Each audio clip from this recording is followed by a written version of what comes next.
All right, welcome to Stepping Stones L&D Career Journeys Explained, the podcast that shares the how of fellow L&Ders. I'm your host, Christina Rogers, and today I have Sion Dason as my guest. So she's coming to us from Valencia, Spain. She's an American voice actor. She works in many genres of voiceover and specializes in e-learning and corporate narration, as well as audio description. She's voiced projects for Pearson, TransPerfect, LG, Business Spotlight, the National Academy of Sports Medicine, Iberian Media, and many more. She's also narrated more than 80 titles for Blinkist, an app that summarizes the key takeaways from best-selling books, which is pretty awesome. So good to have you here, Sion. Obviously, Sion has direct connection with the L&D world, which is in general why I invited her. However, the more specific reason I invited her was to share with you all that avenue that can be taken in L&D, in this case, voiceover acting. So perhaps you're one that didn't know that this was a professional role in L&D, and perhaps, this is an area that you maybe touched upon with the many hats we tend to wear. You did it for a project, you did some voiceover, and maybe this is the skill set you want to develop into something more, maybe a different avenue. This is something more narrow you want to dive into. So I'm hoping here with this episode that this kind of sets out the stepping stones for you in that journey of how to become a voiceover actor in L&D. All right. So with that said, Sion, share with us your story. I would like to know how you got into L&D or realized that L&D was where you wanted to do your career as a voiceover actor. Or if that's not the right question, maybe it's better to ask, how did you figure out being a professional voiceover artist was something you wanted to do and incorporate into L&D? Sure. Well, thank you so much for having me. I think this is a wonderful idea for a podcast. So this is really great. So yeah, I actually didn't know that voiceover was a job for a long time. It was sort of serendipity that put it on my radar. I was a writer for many years, and then I was teaching English as a foreign language here in Spain, and that's how I discovered voiceover. I was recording some listening activities for my students at the university here, and the sound engineer asked if I was a professional voice actor because I was so good at it. And I Oh, was like, wow. no, but that sounds amazing. And so I went into research mode and I discovered that there were many different genres of voiceover, and that e learning was one of them. And I just immediately thought that would be a perfect fit for me. I mean, I was coming from this teaching background. I love stories and language and creativity. I love people, but I'm an introvert. I get to work alone in a booth. That's awesome. I love learning. I love helping people on their learning journey. So knowing that e-learning and voiceover were two things that could go together, I just knew that was something I wanted to pursue right away. That's beautiful. That's how cool to fall into that in that way and Yeah, getting yeah, that yeah. spark to like, let me go venture more into this. Yeah, I like totally. that. Very cool.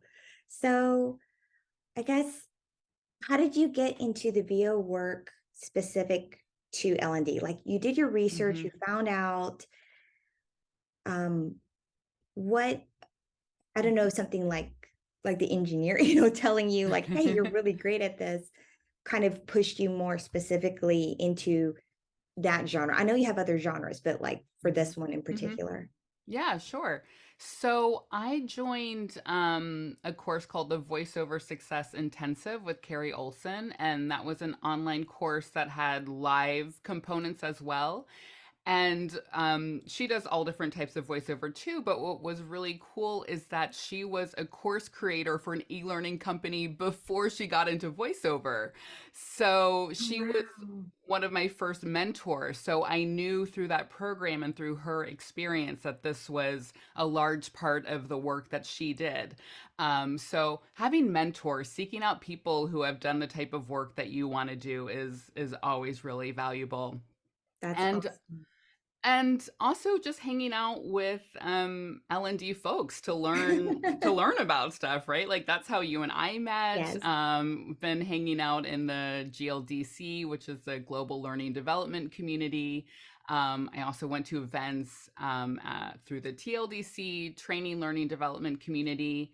And then once I would meet people, I would connect with them on LinkedIn, and just learning the landscape of L&D more. And I think as people saw me being more visible and just sort of curious about what they were doing, they would think of me if they had voiceover needs.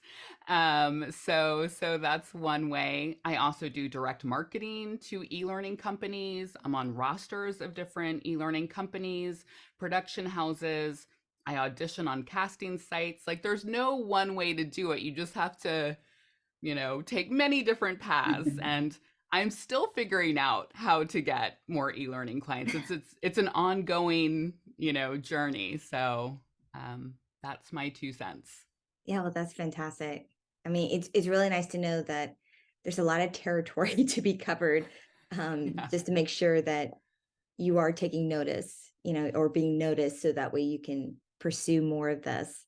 Hmm. So now that leads me into a wondering. So you mentioned a little bit of mentoring and a little bit of your background. Um, are there any other like more specific stepping stones, if you will, that you Hmm. took, whether it was education or Hmm. experiences, or like you mentioned, connections, um, that helped you, streamline into what you do?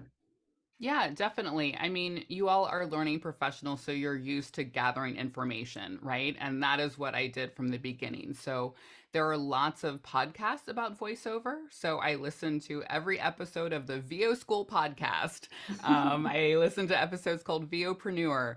And it's not just performance. You have to learn sound editing. You have to design a recording space. So I watched YouTube tutorials. I Googled things when I didn't know. And most importantly, I got coaching. You go, in voiceover, it's very important that you get coaching because it's voice acting. Acting is a skill. Um, I think a lot of people, when they ask me about voiceover, they're like, oh, someone said I have a good voice. I should get into it. It's like, that's great, but that's only a small part of the skill set that you need in Right. voiceover. And so coaching will really help answer a lot of your questions. It will help you with your performance and just understand other parts of the industry. I also was part of many Facebook groups, still am, and I lurk and listen a lot. Yeah. Just because when you see other people in the industry you want to be in, you learn like, oh, I didn't know that was an aspect. I need to figure out what that aspect is, Right. um, and what their concerns are. So yeah, it was a mix of just lots of input in the beginning, and then seeking out mentors, seeking out coaching. Um, those are the best steps to begin with. That's absolutely fantastic. I mean, it's not easy, but at least, I appreciate your guidance here, just because, it's a little all over the place. And I really appreciate the straightforwardness of adding in that there's so much more beyond than just having a nice voice. Um, that there are more skill set, because unfortunately, I think many of us on the outside, and this goes for everything that we Mm. do, right? Yeah.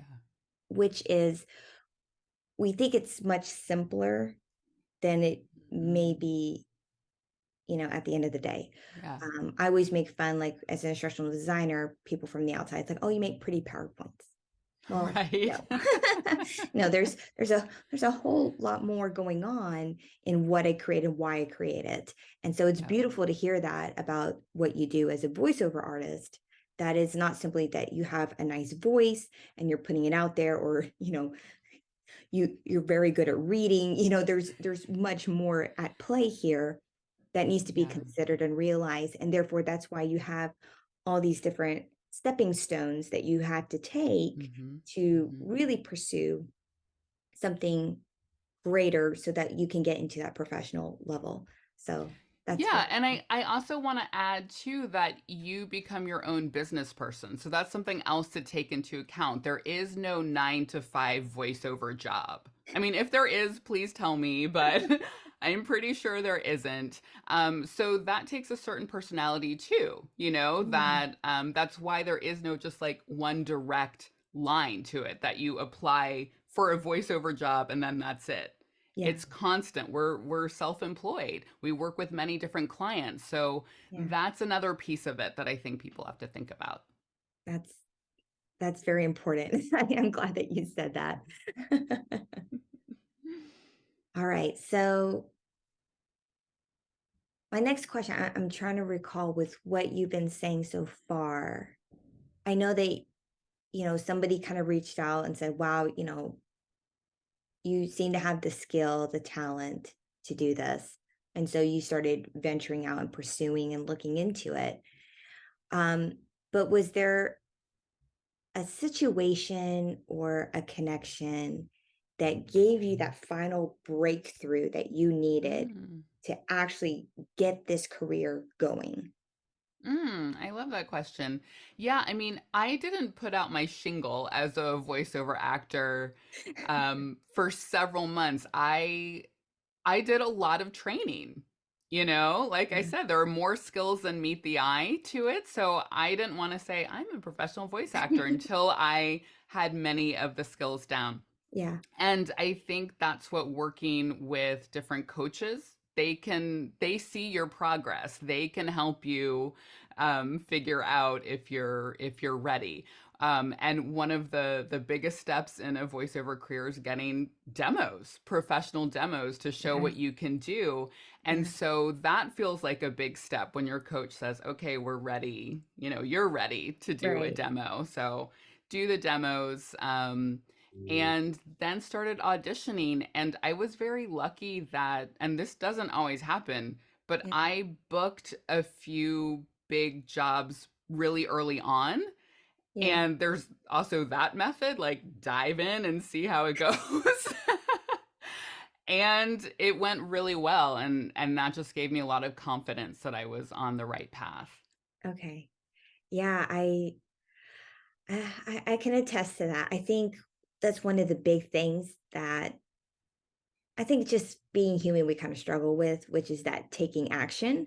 Hmm. And it is scary, but it's good for you. At many times it's just to dive in like that. So you basically created your own breakthrough is really what it sounds like. Like I'm just gonna do it. And if it works, Oh, great. And if yeah. not, I keep learning, I keep growing and getting coached, and I'll, come back around and try it again, and that's Yeah. it. And so I mean, you that's created, life. That's yeah. life, Oh isn't it? You yes. just have to try. And I feel Yeah. like I have these moments, I live in different countries, I learn other Yeah. languages, I change careers. Like, so I love researching. So I was doing that for a while, but at a certain point you have to, Take a just step. try it and take the step. And Yeah. so that's what auditioning was. And like, oh, you booked that job. Great. Let's Okay. do it. Yeah. That's really cool. All right, you mentioned some different tools and resources already. Are there any others that you would like to add on if you were telling somebody trying to get into this or your former self back in the day? So the podcast I already mentioned, Clubhouse, there are actually a lot of voiceover focused groups on Clubhouse, which makes sense because that's an audio only platform. Yeah. And that wasn't around when I started. But yeah, like you can YouTube anything. Booth Junkie, if you want to learn the technical side, there's someone called Booth Junkie who, will teach you editing and do different sound tests with mics.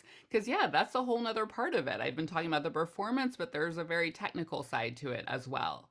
Yeah. Um, so, yeah, those are a few Very cool. resources. Okay. I appreciate that. Mhm. So, my final question, what would you share or advise someone of a similar background to you? I know you gave your pathway, but is there anything, I guess, I don't know how to phrase this, a mantra, a pep talk, or something more specific to kind of help them gear toward making that, either transition or starting Mm. into what you've accomplished? Um, yeah, mantras, I'm not sure. I think, yeah, I'm just maybe do it scared. I love that, Oh, I I like want to, that. yeah, I want to do this. I don't know how to do it anyway. Do it Yeah, scared. yeah, That's how I've taken a lot of big steps in my life. It's like, I'm not yeah. exactly sure how this is going to work out, but I'm going to try it anyway. Anyway, I Yeah. like that. Okay, Yeah. if you're listening or watching this and you've been really, listening in and going, wow, that maybe that's something I can get into, whatever, please take it from Sion here and just do it. Just Yeah. no matter, I mean, obviously do your research, obviously Hmm. prepare. Everything that she shared in here has been absolutely gorgeous as far as the resources and connections and using what you have available to you, right? And she shared a lot of that here, but go ahead and do it even though you're not ready, even though you don't feel like you should yet, because it really makes a huge difference. And what I love, Sion, is that you mentioned about the fact that it gives you that confidence. And that's Hmm. so true with anything that you're scared about. Um, Hmm. and it just lessens everything and it brings everything to be a more grounded situation, I think, than what we Yeah. created in our minds to go, oh my gosh, this is so huge and overwhelming. But when you Yeah. take that step into it and just start it, it makes such a drastic difference in how Yeah. you handle it moving forward. So very Yeah. cool. I Yeah, love it. take it from theory to practice. Once you Yes, start putting it into yes. practice, that's when you're like, okay, I I couldn't can have do said it this. better. That's fantastic. Yes, do it scared, take theory into practice. That's all you need to do here. Okay, let's wrap it up then. That's fantastic. Stan, I thank you so much. Seriously, this has been Oh, beautiful. I'm really excited about what you shared. I mean, the specifics and the general, I mean, how just what a cool journey. And the oh, fact that it's so different from I guess a lot of the typical L&D world that you're, at least for me in the L&D world, you get so accustomed to. So I really hope for those listening and watching that, you get a kick out of this as well and that it helps you on your journey. So I can't thank you enough for your time and effort here and sharing all your wisdom and experience. And to thank you my so listeners and much. viewers, until next time, continue stepping onward. Thank you all so much.